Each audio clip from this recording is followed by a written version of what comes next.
আমি লতা দাস চলে এলাম আবার রান্নাঘরে নতুন করে। আর আজকে তোমাদের সাথে আমি শেয়ার করব, দেখো এগুলো রান্না করব। বলো কে কে চিনো, মানে কমেন্ট করে জানাবে কে কে খেতে পছন্দ করো। এটা রান্না করব, কালকে বাপের বাড়ি থেকে এনেছি আমি। তো এগুলো আগে প্রথমে পরিষ্কার করে নেব। তো এগুলো আমি পরিষ্কার করে নেব। দেখো শুং আছে, এগুলো হাতে লেগে যাবে।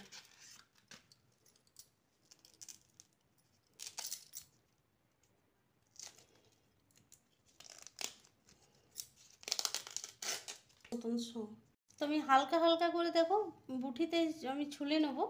এগুলো দেখো সব শুং আছে, এগুলো সব শুং আছে। তো বুটি আমি হালকা করে ঘষে নেব।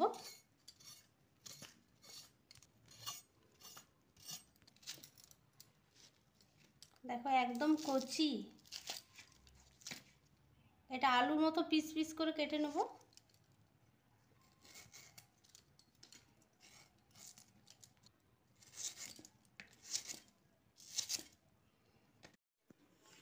তো আমি ভালো করে বেশি করে জল দিয়ে ধুয়ে নিয়েছি একবার, আরও একবার ধুয়ে নিচ্ছি।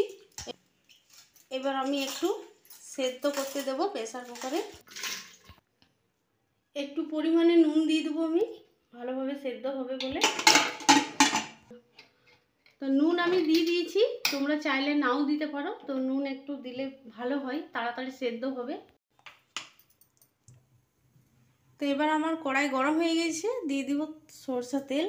দেখো আমি পেস্ট করে রেখেছি আদা রসুন। এবার আমি 1 চামচ দিয়ে দেবো জিরে গুঁড়ো আর ধনে গুঁড়ো। ছোট চামচে 1 চামচে দিয়ে দেবো হলুদ। তেল গরম হয়ে গেছে, দিয়ে দেবো 2টো লং আর একটু তেজপাতা। এবার দিয়ে দেবো পেঁয়াজ। পেঁয়াজ লাল হয়ে গেছে, এবার আমি দিয়ে দেবো মশলা।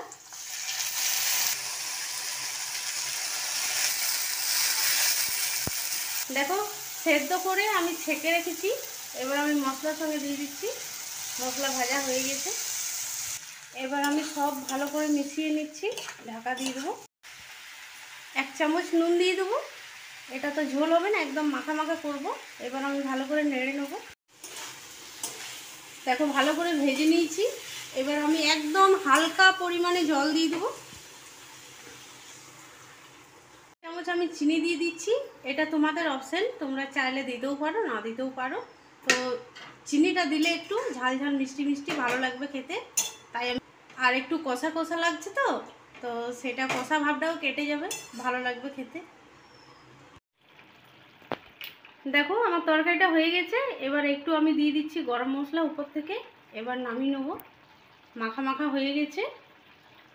এবার খেয়ে বলবো কেমন হয়েছে।